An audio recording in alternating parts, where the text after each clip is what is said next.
मैं अक्सर एक चीज सोचता हूँ कि ये इसरो, नासा, चाइना, रशिया ये सब लोग चांद पे जाना क्यों चाहते हैं। ऐसा है क्या चांद में जो पता लग जाएगा तो धरती पे लाइफ चेंज हो जाएगी। आपने भी कई बार सोचा होगा वहाँ पे सांस लेने जैसा एटमॉस्फेयर नहीं है, वहाँ पे हम लोग रह नहीं सकते। 1/4 तो साइज है इसका धरती के कंपैरिजन में। फिर भी ह्यूमंस का ऑब्सेशन चांद को लेकर इतने नेक्स्ट लेवल पे क्यों जा चुका है। ये लिस्ट देखो, ह्यूमंस ने मून पर जाना सिर्फ 65 साल पहले शुरू किया था और अभी तक हम टोटल 146 मून मिशन कर चुके हैं। इनमें से यूएस ने सबसे ज्यादा 59 मिशन किए हैं, सोवियत यूनियन 58, चाइना 8 और भारत ने टोटल सिर्फ 3 मिशन किए हैं। ये सारे मिशन सेम नहीं होते, दरअसल इनके टोटल 7 तरीके होते हैं। इसमें सबसे पहले आता है मून के पास से फ्लाई करना, फिर उसके ऑर्बिट में सैटेलाइट भेजना, फिर उसके सरफेस पर एक इंपैक्ट लैंडिंग करना, फिर वहां पर एक सॉफ्ट लैंडिंग करके एनालिसिस करना, या फिर वहां पर एक रोवर भेजना जो मून के सरफेस पर चल सके, या फिर वहां से सैंपल कलेक्ट करके वापस आ जाना, और सबसे कॉम्प्लेक्स होता है वहां पर एक ह्यूमन को भेजना। यूएस एक अकेली कंट्री है जिसने 7 टाइप के मिशन कंप्लीट करे, वहीं रशिया और चाइना ने 6 तरह के मिशन कंप्लीट करे और भारत ने सिर्फ 3 टाइप के करे। अगर आज के टाइम पर आप देखो दुनिया भर में मून मिशन का ऑब्सेशन चाइना में सबसे ज्यादा आपको दिखेगा। चाइना ने अपने मून मिशन सिर्फ 16 साल पहले शुरू किए थे और इस ड्यूरेशन में टोटल 16 मून मिशन पूरी दुनिया से भेजे गए, जिसमें से आधे सिर्फ चाइना के हैं। भारत ने भी अपने मून मिशन चाइना के 1 साल बाद शुरू करे थे और हमने अभी तक टोटल 3 मिशन भेजे। अब कोई भी देश ये मिशन किसी फन के लिए तो करता नहीं है, इसके पीछे काफी सारे साइंटिफिक और जियोपॉलिटिकल रीजंस होते हैं। ऐसा मैं इसलिए बोल रहा हूँ क्योंकि भैया हर मिशन में हजारों करोड़ रुपए खर्च होते हैं। चंद्रयान 3 की टोटल कॉस्ट 615 करोड़ है, जिसमें अकेले व्हीकल 250 करोड़ का है और उसको लॉन्च करने में 350 करोड़ लग गए। और ये तो फिर भी सस्ता है। नासा वाले 2025 तक चांद पे दोबारा इंसान भेजना चाहते हैं और इसकी टोटल कॉस्ट $92 बिलियन होने वाली है। अब इतने खर्चे के बाद भी ऑलमोस्ट 40% मिशन फेल हो जाते हैं। तो सवाल उठता है कि ये सब कंट्रीज मून को लेकर इतना क्यों ऑब्सेस्ड है। अगर एकदम शुरू से देखो तो स्टार्टिंग के एटलीस्ट 30 सालों तक moon mission mainly 2 global super powers के बीच में कंपटीशन की वजह से हो रहे थे। लेकिन रिसेंट ईयर्स में चाइना की एंट्री के बाद काफी कुछ बदल चुका है। चाइना का केस मैं आगे आपको एक्सप्लेन करूंगा, लेकिन शुरू से देखना चालू करें तो हमें 1945 में जाना होगा। 1945 में जब वर्ल्ड वॉर 2 खत्म हुआ तो दुनिया में सिर्फ 2 ही टाइप के मेजर सुपर पावर थे, सोवियत यूनियन और यूएसए। और इन दोनों के बीच 40 साल चली कोल्ड वॉर की वजह से हमें spy stories, Cuban missile crisis, nuclear race, ये सब कुछ देखने को मिला। और इसी कोल्ड वॉर से हमें मिली स्पेस रेस और मून मिशन, जिसमें ये दोनों देश एकदम नेक टू नेक कंपीट कर रहे थे। दुनिया भर के टोटल 146 मून मिशन को अगर ईयर वाइज आप ब्रेक डाउन करोगे तो ऑलमोस्ट 100 मिशन सिर्फ 1950 से 1970s के बीच में भेजे गए, जब कोल्ड वॉर एकदम पीक पर थी। जब 1945 में वर्ल्ड वॉर 2 खत्म हुई और जर्मनी के 2 टुकड़े हुए तो वेस्टर्न ब्लॉक जो था उसको कंट्रोल करा यूएस और अलाइड फोर्सेस ने, और ईस्टर्न ब्लॉक पर सोवियत यूनियन का कंट्रोल था। अब वर्ल्ड वॉर 2 के बाद ये दुनिया को पता चल गया था कि भैया किसी भी फील्ड में देख लो जर्मन टेक्नोलॉजी का मुकाबला है नहीं। इसीलिए यूएस ने चलाया ऑपरेशन पेपर क्लिप और 1600 जर्मन साइंटिस्ट को उनकी फैमिलीज के साथ ये अपनी कंट्री में ले गए। अब इसमें से एक साइंटिस्ट थे वर्नर वॉन ब्रॉन, जिन्होंने नाजी आर्मी के लिए V2 रॉकेट बनाया था। अब ये V2 रॉकेट स्पेशल था क्योंकि ये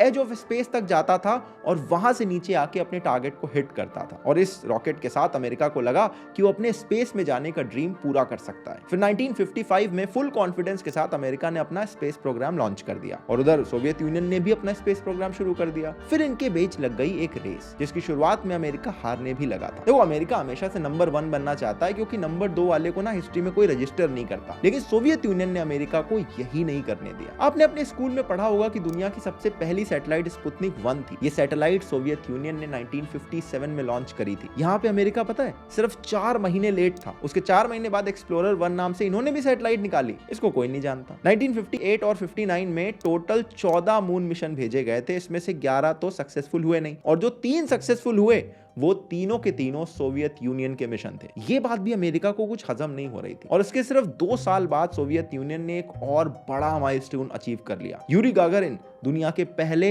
एस्ट्रोनॉट, अंतरिक्ष यात्री बन गए। ये एक तरह से यूएस के घाव पर नमक छिड़कने वाला काम था। यहाँ पर भी यूएस सिर्फ 3 हफ्ते लेट था। आप यूरी गागारिन को जानते हैं, लेकिन 3 हफ्ते बाद एलन शेफर्ड जो यूएस ने अंतरिक्ष में भेजे, इनका नाम शायद ही आपने सुना होगा। और इसके बाद मून को लेकर सोवियत यूनियन और अमेरिका के बीच में एक इंटेंस कंपटीशन शुरू हो गया। पूरा 1960s मून मिशन के लिए सबसे इंटरेस्टिंग डेकेड बन गया। इस एक सिंगल डेकेड में टोटल 63 मून मिशन हुए थे। ये नंबर ग्राफ पे प्लॉट करके देखो तो अलग से चमकता है। जाता है। 1961 में सोवियत की विक्ट्रीज को देखते हुए उस टाइम के American president John F Kennedy ने एक बहुत बड़ा क्लेम करा। उन्होंने कहा कि हम चांद पर अपना ह्यूमन भेजेंगे और वो भी सिर्फ अगले 8 सालों के अंदर। इसके साथ ही वो नासा का बजट भी 89% से बढ़ा देते हैं और इसके अगले साल ही वो नासा का बजट फिर से डबल कर देते हैं और 1962 से 69 के बीच में टोटल 51 मून मिशन भेजे गए। इसमें 23 मिशन यूएसए ने भेजे और 29 मिशन भेजे सोवियत यूनियन ने। ये प्रेसिडेंट अमेरिका के स्पेस प्रोग्राम के लिए इतने इंपॉर्टेंट थे कि इनका कैनेडी स्पेस सेंटर इनके नाम पे रखा गया है। अनफॉर्चुनेटली 1963 में इनका असैसिनेशन हो गया, लेकिन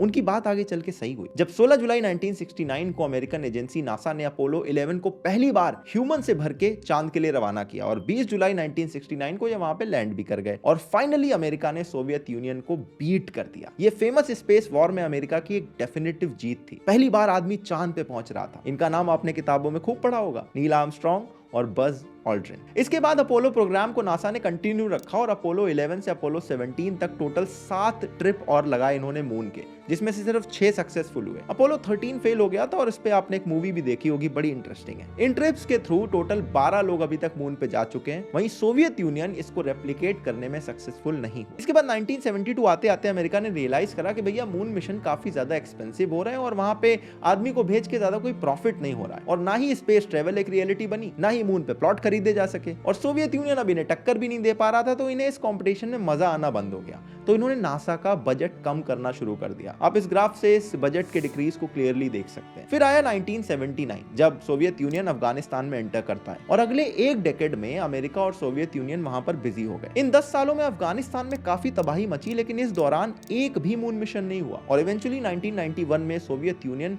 12 देशों में टूट गया और यूएस के साथ इसकी कोल्ड वॉर खत्म हो गई और इसके साथ ही स्पेस वॉर भी खत्म हो गई। इसके साथ ही मून मिशन का नंबर भी कम होता चला गया। लेकिन इसके 16 साल बाद 2007 में चाइना ने एक नई मून रेस शुरू करी, अपना पहला ऑर्बिटर और इंपैक्टर चेंगे 1 को भेजकर, जो कि सक्सेसफुल भी हुआ। 2013 में इन्होंने अपना रोवर भी मून पर भेज दिया और इससे पहले ये काम सिर्फ सोवियत यूनियन कर पाया था। 2019 में ये मून के फार साइड यानी कि साउथ की तरफ भी लैंड कर गए, मून की वो साइड जो धरती से दिखाई तक नहीं देती और वहां पे सन तक नहीं पहुंचता है। और 2020 में चेंगे 5 के साथ चाइना मून से 2 किलो सैंपल तक कलेक्ट करके वापस लौट आया। ये सैंपल उसने मून के सरफेस से 6 फीट नीचे की खुदाई करके निकाले थे। जो 7 तरह के मून मिशन मैंने आपको बताए थे उसमें से 6 चाइना अचीव कर चुका है और नेक्स्ट स्टेप होगा मून पर एस्ट्रोनॉट्स को भेजना। चाइना इसके लिए मून पर अलग अलग प्लान बना रहा है। वो मून के साउथ साइड में अमर्स्टन क्रेटर के पास में एक रिसर्च सेंटर तक बनाना चाहता है, जिसके लिए उसने रशिया के साथ कॉन्ट्रैक्ट साइन करा है और इसको वो 2025 तक कंप्लीट करके वहां पे 2030 तक एस्ट्रोनॉट को भेजने की प्रिपरेशन कर रहा है। चाइना के एस्ट्रोनॉट मून पर सिर्फ जाएंगे नहीं, उनका प्लान है कि वो लंबे टाइम तक वहां पर रुकेंगे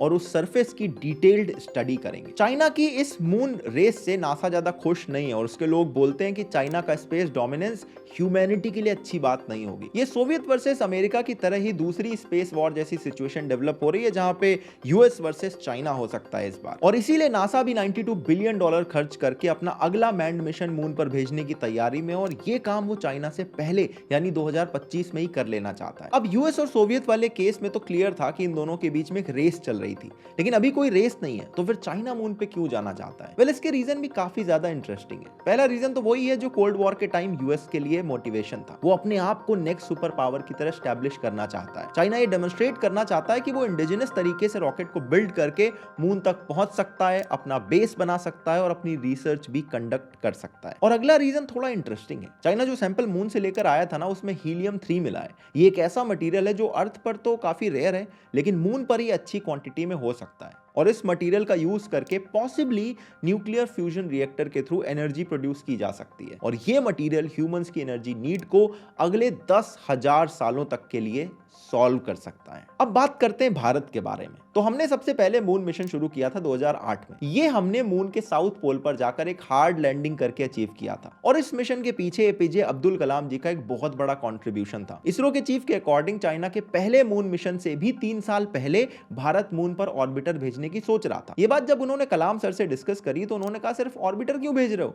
लैंड करा देते हैं। और इस बात के 4 साल के बाद भारत ने पहली बार मून पर लैंडिंग की। ये लैंडिंग के 1 साल बाद कलाम सर ने यह भी सजेस्ट करा कि हमें मून से सैंपल कलेक्ट करके वापस लाने की भी टेक्नोलॉजी पर काम करना चाहिए। लेकिन हमारा अगला मून मिशन 11 साल बाद 2019 में हो पाया, जब हमारा ऑर्बिटर तो चल गया लेकिन जो लैंडर था वो क्रैश कर गया था। और अब चंद्रयान 3 के थ्रू हम इसी गलती को ठीक करना चाहते हैं। अब भारत की जर्नी आप यूएस, चाइना और रशिया से कंपेयर करें तो आपको स्लो लग सकती है, लेकिन इसका एक मेन रीजन है बजट अलोकेशन। भारत जितना बजट इसरो पे स्पेंड करता है उसके कंपैरिजन में चाइना का बजट 7 गुना ज्यादा है और यूएस का बजट 13 गुना ज्यादा। भारत कम रिसोर्सेज होने के बावजूद भी एक एक करके सारे तरह की मून लैंडिंग अचीव कर रहा है और हम स्पेस में अपना पहला मैन्ड मिशन भी 2024 तक लॉन्च कर सकते हैं थ्रू गगनयान। अब हमने मेजर कंट्रीज के मून पर जाने के अपने अपने मोटिवेशन देख लिए। स्टार्टिंग के 30 सालों में mainly America versus Soviet compete कर रहे थे और अब लग रहा है यूएस वर्सेस चाइना जैसी सिचुएशन बन रही है। लेकिन ये वाले सिर्फ जियोपॉलिटिकल रीजन है। अगर एक बार आप जियोपॉलिटिकल लेंस हटा के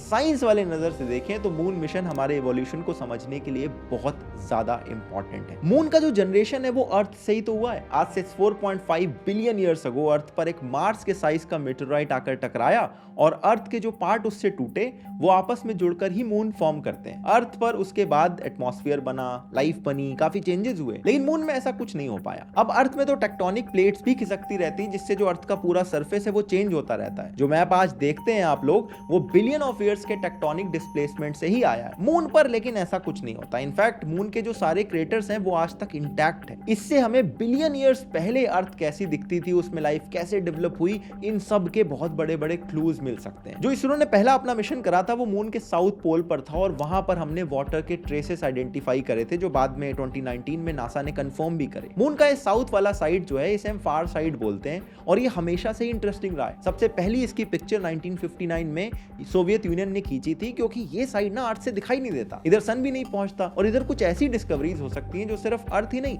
बाकी पूरे यूनिवर्स के ओरिजिन के बारे में काफी कुछ हमें बता सकती है। इसीलिए जो चाइना का नेक्स्ट रोवर है वो भी फार साइड पर ही लैंड करेगा और नासा और चाइना का जो लूनर बेस स्टेशन होगा वो भी इधर ही प्लान्ड है और हमारे भी जितने भी चंद्रयान के मिशन हुए हैं वो हमेशा साउथ साइड में ही लैंड करते हैं। तो ये था मून मिशन को लेकर ह्यूमन के क्रेज के पीछे की एक छोटी सी कहानी।